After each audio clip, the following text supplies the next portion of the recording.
안녕하세요. 신용 좋은 사람들의 신용상담사입니다. 대출 사기와 보이스피싱으로 고통을 겪는 분들이 많이 계십니다. 그런 사기에 당하지 않는다고 확신을 갖는 분들이 계시지만 어려운 상황에 판단력이 떨어지거나 사기 술수가 점점 고도화되면서 알면서도 당하게 되는 경우가 많아지고 있습니다. 특히 금융거래에 미숙한 청년층과 정보와 기술에 어두운 노년층을 타겟으로 삼아 범죄를 벌이기에 그 피해가 매우 큽니다. 이번 영상에서는 대출 사기와 보이스피싱 피해 사례와 대응 방법을 안내해드리겠습니다. 어느 날 저금리 정부 보증 대출이 가능하다는 문자를 받았습니다. 금리가 상승함에 따라 정부에서 어려운 서민을 위해 정부 보증 상품을 발족했다는 내용이었습니다. 금리가 올라 매월 상환하는 금액 부담이 한계였기에 반가운 마음에 전화를 하였습니다. 상담원은 정부 보증을 받기 위해 30만 원의 보증료가 발생한다고 하면서 선납을 해야 보증서가 발급이 된다고 하였습니다. 낮은 금리, 정부 보증이라는 이야기에 바로 보증료를 송금하였는데 그 뒤 연락이 안 되었습니다. 어려운 상황에서 사기를 당하여 좌절감이 더 심했습니다. 우선 이러한 저금리 알선 대출 사기 수법에 대해 알아보겠습니다.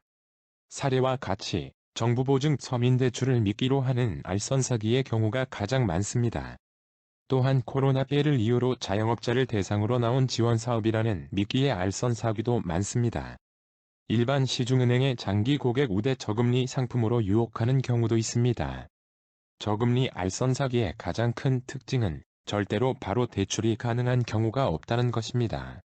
보증료가 발생한다, 컨설팅 수수료가 발생한다, 현재 신용이 조금 부족하기 때문에 신용을 올리시기 위해 일단 대환이 필요하다 등 어떠한 조건을 붙여 돈을 요구한다는 공통점이 있습니다. 돈을 요구하지 않는다고 해서 사기가 아닌 것은 아닙니다. 돈보다는 개인정보를 훔칠 목적 또는 통장 및 카드 등의 실물을 요구하여 또 다른 사기에 이용할 목적 등 다양합니다. 그렇다면 이제 이러한 저금리 대출 알선 사기를 예방 및 대응하는 방법을 알아보겠습니다. 첫 번째, 휴대폰에 스팸 차단 또는 보이스피싱 예방 어플을 설치하시는 것을 추천드립니다. 이러한 어플들은 기본적으로 사기에 관련된 문자와 전화를 사전 차단해 줄 것입니다. 만약 이러한 어플로도 걸러내지 못한 문자와 전화가 오더라도 확인되지 않는 또는 관계가 없는 기관에서 오는 문자 또는 전화는 우선 의심부터 해보셔야 합니다. 만약 잘 알려진 기관이라고 하더라도 문자의 번호가 아닌 대표 번호를 찾아 확인을 해보셔야 합니다.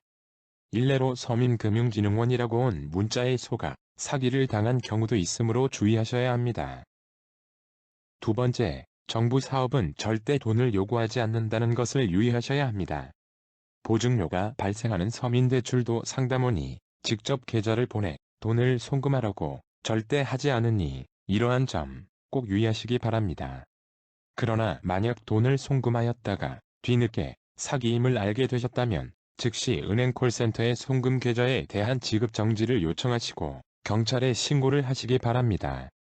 세 번째, 개인정보 및 통장 등을 보낸 경우에는 금융감독원 민원센터 또는 은행에 연락하셔서 개인정보 노출자 사고 예방 시스템에 등록을 하시기 바랍니다.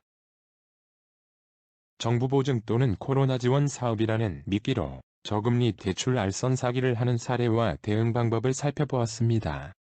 이 영상을 보신 분들 중 대부분은 본인은 이러한 사기에 당하지 않는다고 자신하실 수 있을 것입니다.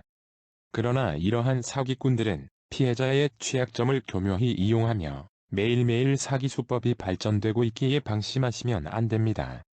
그리고 앞서 말씀드렸듯 이러한 사기의 가장 큰 타겟은 정보에 취약한 노년층과 막 사회생활을 시작한 청년층입니다.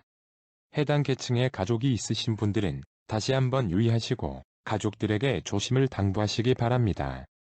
더 많은 신용 및 채무 관련 정보를 신용 좋은 사람들 홈페이지에서 찾아보실 수 있으니 많은 이용 바랍니다. 홈페이지는 영상 및 정보란에서 확인하실 수 있습니다. 감사합니다.